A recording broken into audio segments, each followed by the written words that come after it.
I had been wanting for many years to go to Hiroshima and Nagasaki, and then my son, who actually came here, and he was almost going to come here, but he fell ill at the last minute, and otherwise he could be here and he could help tell me the story. But he went with me to Hiroshima and Nagasaki, and we had a great time. We planned it in such a way that we would spend a lot of quality time in these two cities, and then some in other cities that even I had not been to before. But I've been to Japan maybe about 5 times, but this is the first time where I really could sit in one city for 5 or 6 days and kind of just absorb it. But I've been wanting to go for the anniversary of the bombs in the beginning of August, and the only thing, of course, is that this is the peak travel season. Everybody wants to be in Hiroshima and Nagasaki at that time, and so it's you have to make the travel arrangements way in advance. And but we made it. We did it, and I'm glad we did. So what I learned from being there is that Japan, being a country that was a victim of, I mean, of course it was an aggressor, but it was also the victim of the ultimate weapon, right? The atomic bomb, which the United States remains the only country in the world to have ever used an atomic weapon on a civilian population, or in any population. And so the United States is the only country that has ever done what we call a first use, which means that it's not in response to a nuclear attack by some other country, rather it's a first use, and which is, you know, the first step to, if a nuclear power were to launch a nuclear attack today against another nuclear power, that first use would trigger a nuclear exchange that could in some way, you know, eliminate humanity from this planet, because the collective nuclear weapons of the world are many times over enough to wipe out every human being on the planet, sadly. So it was of interest to see how the Japanese, you know, commemorate the atomic bomb anniversaries in these two cities, and they're only 3 days apart. So the Hiroshima bomb, which was a uranium bomb, was dropped on August the 6th, 1945, and the bomb on Nagasaki was a plutonium bomb dropped on August 9th. And so it's easy to go and see both of these ceremonies in these two cities. Before I get too far, I want to, well, first let's follow these slides. It's important to remember that and often we don't you know, this narrative is not told in this country. What we are told in this country is that the atomic bombs were dropped on Japan to shorten the war, to prevent more U.S. soldiers from being killed, and to force Japan to surrender. And that is the U.S. government's narrative. It really hasn't changed. If you go to a museum in this country, it essentially tells you that narrative. And this tells you, of course, the human story. So this is a photo of one of many. It's a huge museum in Hiroshima. There's a Hiroshima Atomic Bomb Museum, which is really huge, and then there's a smaller one also in Nagasaki. And so, among other things, it tells you the human story that in these cities, these were living cities where, you know, people of all types, including families, children, were living, and these people were wiped out, right? And so we just want to put a human face on it. And this is the famous atomic bomb dome that I will show later, and most of you probably have seen. And the so this building that has the dome was the Hiroshima Prefectural Commercial Exhibition Hall. And it was built with a steel structure and concrete, and because of the nature of its construction, it was one of the buildings that remained at least partially standing after the atomic bomb, which was just a few hundred meters directly overhead from this area. And after the bomb, of course, the entire landscape was just wiped out, and this atomic bomb dome remained standing. And they decided, the Japanese people decided that, there was a big debate about whether to demolish these ruins because it's a reminder of something terrible, or to make it into a memorial. And the ultimate decision, of course, was to make it into a memorial so that people would not forget that this happened. And then there could be, solemn discussions about why it happened and how it should not be repeated. And so it stands, and so there it is today, the atomic bomb dome, and that's the most iconic symbol of what Japan went through. And then the similar thing in Nagasaki. There's not that much that's iconic in Nagasaki, but this is just an illustration of the zones of bomb damage in Nagasaki. Now the two cities are very different because the layout of Hiroshima is relatively flat. There are hills in the distance, but Hiroshima is a relatively flat city. And so when the bomb exploded overhead, it was able to just wipe out everything in its path all the way around. In the case of Nagasaki, Nagasaki is a city with mountains on three sides, and that's what you see. Those green areas are mountains, and so those mountains effectively limited the damage in Nagasaki to the valley where the bomb was dropped, and also to some extent they also reflected some of the energy and the debris back into the valley. And this is what Hiroshima looks like today. It's a really beautiful city. I mean, there's so many cities that in Asia that were leveled for one reason or another between the Second World War and the Korean War. And so many of these cities, including Hiroshima and Nagasaki, Tokyo for that matter, had to be rebuilt from almost nothing. There was almost nothing nothing that was usable buildings, and this all had to be rebuilt after the Second World War or the Korean War. And when I talk about the Korean War, I mean particularly Seoul and Pyongyang and the cities of the Korean Peninsula. Now, what's important here is some of the messages that are provided in the atomic bomb museums of Hiroshima and Nagasaki, and one of them has to do with the true nature of the U.S. decision making to drop these bombs. And so this is one of the plaques in the Hiroshima Atomic Bomb Museum, and it lays out the options. I mean, this is based upon documents that were obtained from the U.S. archives during the Truman presidency, and so from those documents we know that there were at least 4 options that were under active consideration as to how the United States should act at the end of the Second World War with respect to the battle against Japan, and some of it has to do with what would be the impact of what should be our policy with respect to the Soviet Union.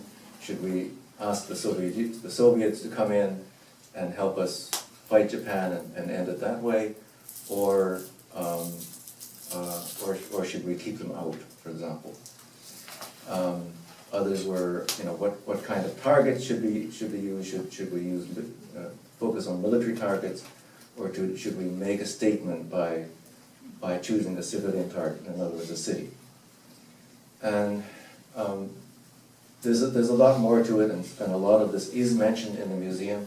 But I think the most significant fact is that by August of 1945, the Japanese government was emphatically ready to surrender, and this is the proof of this is it actually came back in June, in the middle of June 1945. The Emperor Hirohito had an emissary he sent to meet Joseph Stalin, and the message that was given was that Japan is ready to surrender, provided that the institution of the emperor would remain intact. And the instructions were that to ask Premier Stalin to convey this message to President Truman. And the reason that we went through Stalin was because Japan had diplomatic relations with the Soviet Union. It did not have diplomatic relations with the United States. So it was given to Truman. Truman knew about Japan's readiness to surrender, and despite that, he made the decision to drop the bombs. And there are several reasons that we now know in retrospect, that we know from the documents that we can sort of piece together. And one is that he wanted to make a statement that the United States had the ultimate weapon, and it was a way of saying, remember that at the end of the Second World War, the United States did not enter the Second World War as a superpower, right? Before the Second World War, Britain and France were the great colonial powers, and the United States was emerging from diplomatic isolation. And so for the United States, this was a change of course, that now the United States was wanting to assert itself as the preeminent superpower, and it had to make a statement. At least that was Truman's apparent thinking. And exploding this atomic bomb, surprising the world, and saying, "Look, we have this power to obliterate you," was that statement. The second reason was that the United States actually wanted to do a human experiment. Now, it sounds a little bit hard to believe today. We think that we can't be that cruel to do this. Yeah. But Yes, it is. But what happened was, you look at the bombs that were used. First of all, there are documents that suggest that this was the case, that they wanted to find out what were the biological impact on a human population. Secondly, the bomb that was dropped on Hiroshima was a uranium bomb. Okay, so it's a U-235 bomb. And the bomb that was dropped on Nagasaki was a plutonium bomb. Okay, it's a U-239. And the only reason for that is so that you could, examine you could evaluate the effects of these two different types of fission devices. And then after the war, one of the things that the United States did was that it forced Japan to accept these, supposedly these were research centers, and what they were doing was that the United States had personnel there in Nagasaki and Hiroshima collecting data on the human victims, and so that was sort of the output of the experiments was to collect this data. But a lot of this stuff was totally unscientific. I mean, a couple of years ago, I interviewed a gentleman who was a Japanese American who was interned in Tule Lake, and he told the story that after he got out of Tule Lake, he was one of those who wanted to sort of prove his loyalty to the United States, and so he enlisted after he got out of Tule Lake, and And what they did is the army sent him to Nevada, and not once, but 3 times, he was one of those guinea pigs who was exposed to a nuclear test in the Nevada desert. And so I asked him, okay, so this was a human experiment. Did they give you a physical exam beforehand, and then did they give you a physical exam afterwards? He said, no, there was no physical exam. I was just, kind of amazed that these are not experiments, because there's no science here. It's just expose these people and observe. Anyway, so that was that. Okay, then the third reason was that the Soviet Union had not, in August, had not yet entered the war against Japan, but it was ready to. And Stalin had signaled this. And so dropping the bomb was a way of preempting. It would end the war. It would preempt the Soviet Union from entering the war. Because if the Soviet Union had entered the war in the Pacific, it would have had a stake in post-war Japan and the order in the Pacific. And so that was the other reason. And there are probably other minor reasons, but these were the major reasons that we think that Truman decided to drop the bomb. It was not necessary to end the war, because if he had approached Hirohito and said, "Look, we will accept your surrender. You can keep the emperorship. We'll accept the surrender." But that wasn't the case. So the bombs were dropped, and I'm going to take you very briefly through. I mean, there's a lot more to show, because I spent 5 days in Hiroshima, 5 days in Nagasaki, and it was like, it wasn't just a ceremony. It was there was so much going on. I went there into the Peace Memorial Park in Hiroshima 2 days ahead of time, and there were things already happening, right? And I mean, some of these are, for example, this is the Hiroshima National Peace Memorial Hall to the victims of the atomic bombings. And so there are a lot of these permanent structures that are there, because it's something of truly national significance, and the Japanese people really felt this. Are those pictures on the wall, or is that looking out the window? No, so that's a wall. So there's no window there, and Those are the pictures. so it's just a mural on top, and then below are a lot of names. So these are names of people who died in the atomic bombing. Obviously, it's not. This is only a fraction of the names, but I think over time, when it probably took them many years to come up with even these names, and so they were added as time went on. And then I found that there were some just people who wanted to help educate others, and this is a time when actually you get more foreign visitors than Japanese visitors coming into Hiroshima, and Hiroshima in particular, maybe not so much Nagasaki, but so it's a good time to educate people who are not so familiar with what actually happened, and also for many Japanese, because again, remember that after the war, the narrative, as told by the Japanese government to its own people, was modulated and to some extent controlled by the U.S. occupation forces, right? And so these exhibits, which are things like this, and there are others that were actually showing how U.S. forces actually made conscious decisions to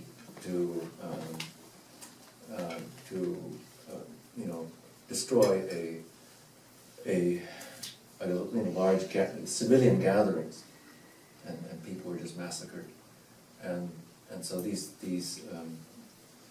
exhibit is about a lot of these stories that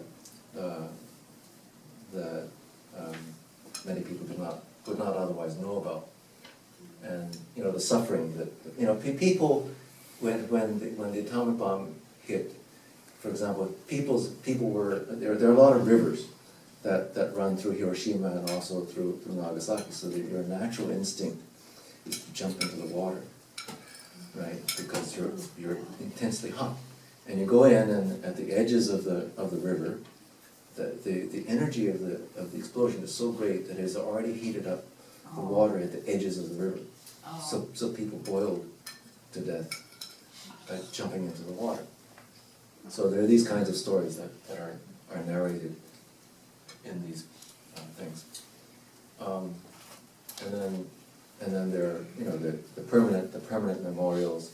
So there's an eternal flame here to the victims, and at the anniversary, people bring flowers, they bring tribute, they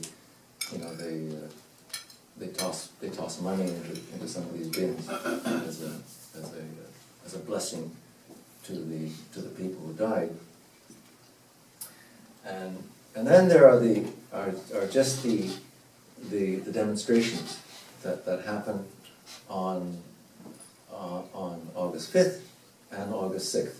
So you've got 2 days where there are literally scores of different organizations that organize demonstrations for peace or against war or against nuclear weapons, and then maybe some other issues, but they're all, you know, all of them are about peace and anti-war. And so, you know, this tells me that it's not one organization or one group. You know, there's a vast array of elements of Japanese society that, and you know, many of them otherwise do not talk to each other for various reasons. But they're all, what they have in common is that they do not want Hiroshima and Nagasaki to ever be repeated. So this is one of those demonstrations, and what the police do. And one thing you'll notice is that the police are not armed. So police in Japan, at least the frontline police, do not carry weapons. And in this case, this was a small demonstration, so there are more police than there are demonstrators. But what they use is a technique which is similar to what I encountered in Egypt during the Arab Spring, was that if there's a demonstration, the police will come in such numbers that they will surround the demonstration and try to contain it.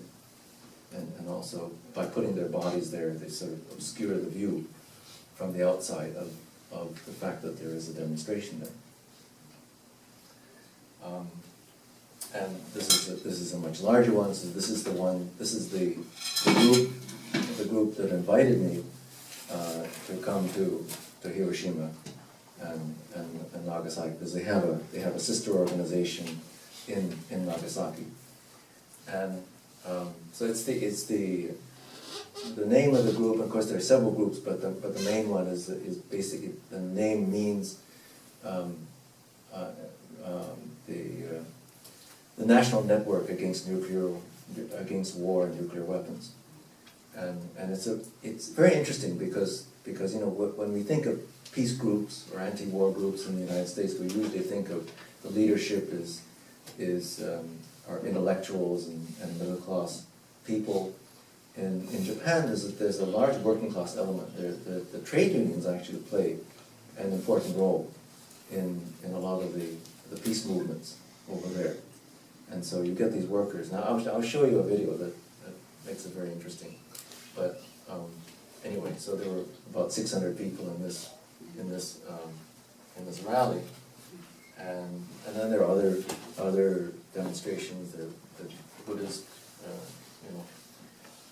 religious groups, and then of course there's the issue not only of Hiroshima and Nagasaki, but also Fukushima. So many of the groups have this triple slogan: no more Hiroshima, no more Nagasaki, no more Fukushima. And Fukushima, of course, is the nuclear reactors, actually 3 of the nuclear reactors that melted down right after the tsunami a few years ago. And so that area around Fukushima is still largely uninhabitable. You know, the struggle has been going on because the government is telling people to go back, move in and rebuild. And the people are saying, look, the test showed that the soil is still radioactive. We're not going to take our children there. And then there's another struggle about people who are refugees from Fukushima who were taken into public housing, for example, in Tokyo. And then the governor of Tokyo is Yuriko Koike, and she was considered to be a potential candidate for the prime ministership, but she then decided to kick these people out who came from Fukushima from that public housing. She's also been talking about the possibility of, well, at least legalizing the possibility that Japan could develop nuclear weapons. And so, all of these peace groups are reacting to that possibility. They want to keep the Article 9 in the Japanese Constitution. So the Japanese Constitution after the war, the United States occupation, it was one of the good things that we did is we demanded that Japan institute Article 9, which says that Japan will never develop a military force, and it will, with an offensive capability. Now, there's even the current Prime Minister Shinzo Abe has talked about modifying it. He's not talking about eliminating Article 9, but he's talking about modifying it to enable to legalize a Japanese military force. Okay, sort of kind of towing a road, road that's in between full pacifism and have something more than just a so-called defense force. So that's an issue. Again, there are many groups that come here to talk and show about peace, and some of them I don't even, they don't even have, well, some of them do have signs, but I don't know fully what they're about, but they're there on that day to, again, all of them are there to say that Hiroshima should never happen again. Youth groups come so kids can learn about peace, and some bigger demonstrations some of them are they're more by religious groups, and then this one, the one that I was part of, which was the biggest by far, of peace, anti-war, and labor coalition, and yeah. So the issues for this group, I mean, since I've participated in their activities, I know some of the issues that they were concerned about, and it was more than just about no more Hiroshima, Nagasaki, and no more Fukushima. So some of the other issues are about not amending, about opposition to amending the Japanese Constitution. So we want to keep Article 9. They have allies, mainly workers or worker-based organizations in other countries such as Korea, and so there are quite a few workers from Korea who came to this gathering, and for them the issue is about no war in the Korean Peninsula, and Japan is involved because the United States grabs Japan's arm and says, you need to participate in military exercises along with South Korea, targeted at North Korea. And what people in Japan, progressives in Japan are saying, and progressives in Korea are saying, is that we don't want these military exercises. They're provocative. North Korea has not done anything that is provocative. It has developed nuclear weapons, but that is a whole different issue about the nuclear weapons that North Korea has developed, and I don't support it, but what they're doing is it's a response to an isolation that is not self-imposed, but rather one that is imposed by the United States. The United States, since the end of of the Second World War and then reinforced after the Korean War is the United States has refused to recognize any kind of government in North Korea and has imposed sanctions ever since the end of the Korean War. And so North Korea had to do something. But anyway, the feeling among the people is that we need peace in the Korean Peninsula. We want to work towards reunification, and Japan's role and the U.S. role needs to stop. The fourth issue that I'll come to that a little bit later. Okay, here she is. So this is Akiko Hoshino, and she is the wife of Fumiaki Hoshino. And Fumiaki Hoshino is a peace activist in Okinawa, and he's been in jail for 44 years. 44 years for leading a movement, a peaceful movement in Okinawa against the continuation of the U.S. military bases in Okinawa. And so Okinawa is an island, but it's got a big population. It's got, I mean, the main city there has over 1 million people.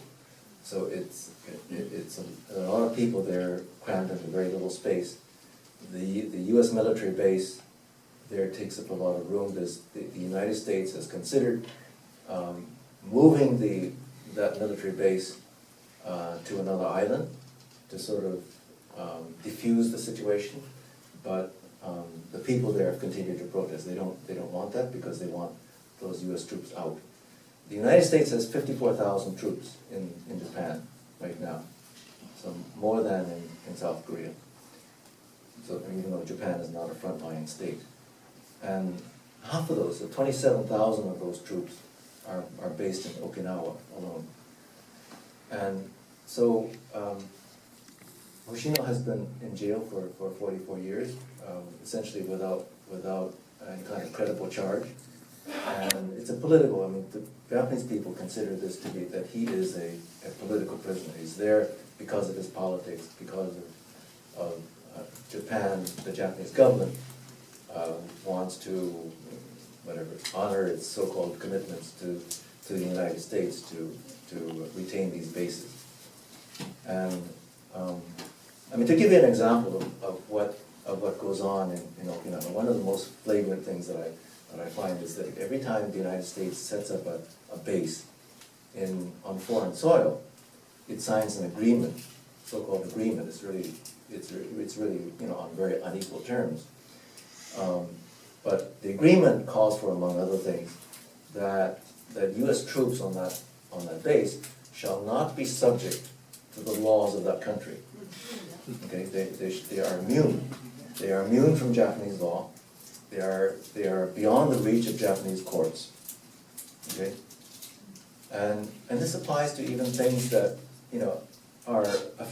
directly affect Japanese society. So, for example, when a soldier goes out and rapes someone, rapes someone, a Japanese person,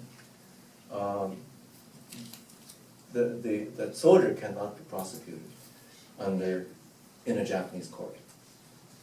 So this is an example of something that really enrages people.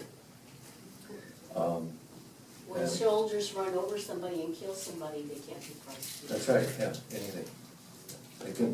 A soldier can kill someone, can kill a Japanese person, and not be prosecuted in the Japanese court. And here the U.S. military says, well, we have our own military courts, we'll take care of it. But, it's a whole different standard of justice, and many times the U.S. military does not fully prosecute these cases. So she came to speak, the wife of Fumiaki Hoshino came to speak at our rally.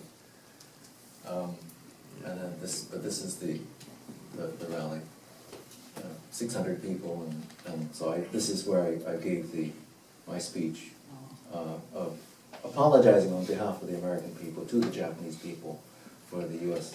Atomic bombing of Hiroshima and Nagasaki, and of course, this is something that we've demanded, but no US president has ever been willing to do this. I mean, Obama visited Hiroshima during his presidency, and he refused to give an apology, even though he was the first president to go there.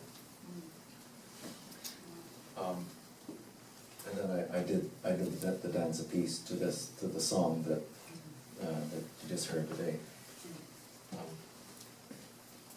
So in the evening, this is perhaps the ceremony that attracts the most tourists, because you've got both sides of this river are just lined with mostly foreign tourists. But this lantern floating ceremony is famous worldwide, and so they're launching these lanterns from the sides, and also from these boats that are in the center of the Motiyasu River, and then I just chose this scene because you have the atomic bomb down in the background. And then in Nagasaki, I was going to put a lot more photos in here, but I thought, well, we can talk about it. I'm going to show you some videos, which are probably even better. But this was probably the largest gathering of all, and it was in Nagasaki. And the reason this was so large, it was unusually large because the UN Secretary General, Antonio Guterres, this is the first UN Secretary General to ever go to Hiroshima or Nagasaki.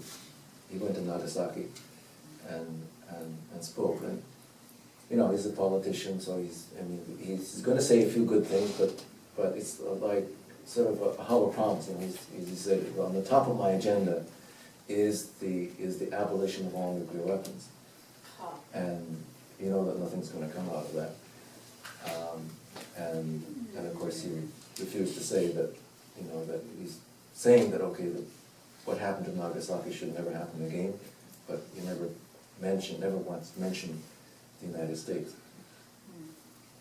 But it was a huge gathering, and there he is. In the Peace Park in Nagasaki. And then this is just, after the ceremony, people giving their blessings and respects, paying their respects to the victims of the bombing. And then this was the rally where I spoke, giving the apology in Nagasaki. So that's what I have for the slides.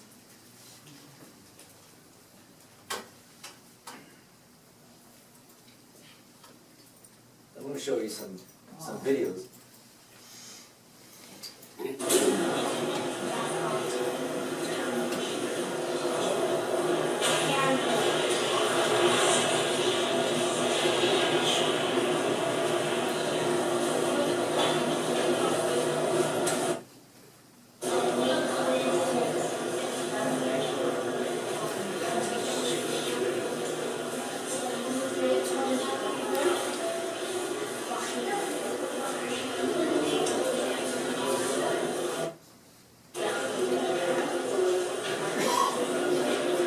So this is a simulation of the atomic bombing in Hiroshima, and what you can see in this is that there are several phases. The first phase is the photonic explosion, which is the burst of light that goes out, and then the next is the shock wave. And then there's the heat that's generated, and then the mushroom cloud, and then all the dust that's kicked up from the shock wave. And it said 100,000, over 100,000 people. yeah, so 140,000 people died as a direct result of the atomic bombing in Hiroshima, and about 75,000 in Nagasaki. and still the after effects. Yes. Yeah, and then there are other aftereffects.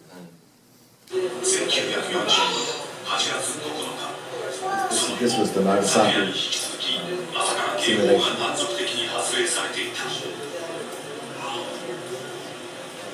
午前10時50分、長崎上空 B29 が飛来。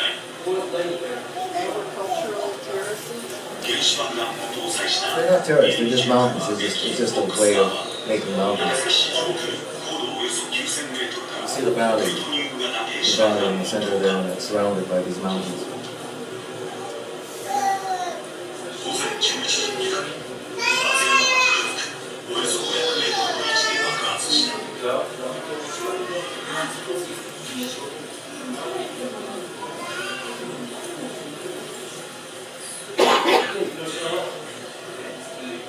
8月9日の長崎上空は厚い雲に覆われ、視界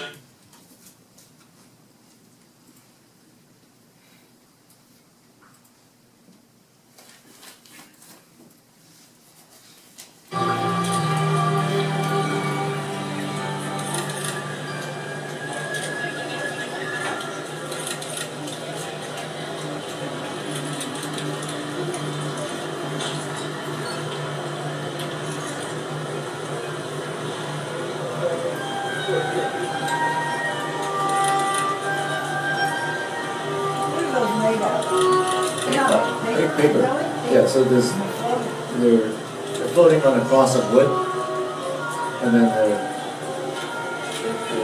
4 sticks coming up, and then paper wrapped around it.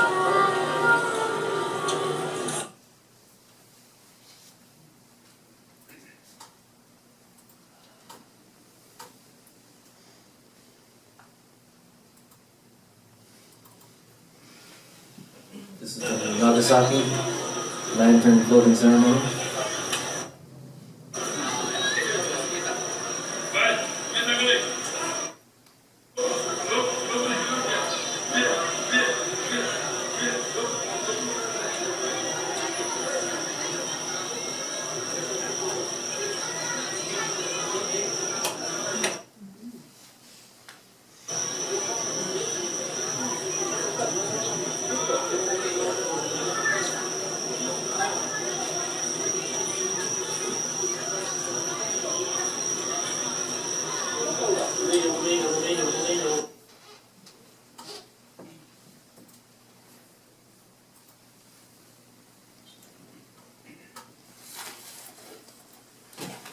Has anyone here been to the either Monterey or the Berkeley lantern ceremony? We've been to Berkeley.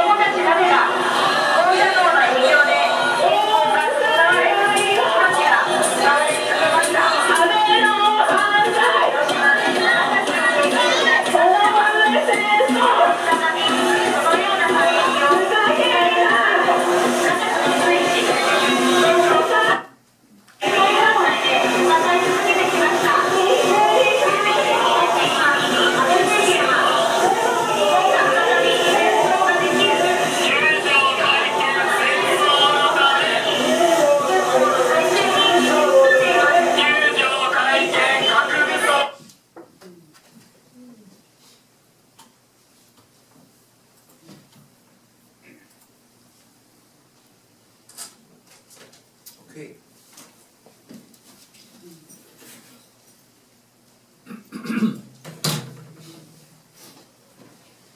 So, that's all I have for the formal presentation, and I'd like to open it up for discussion.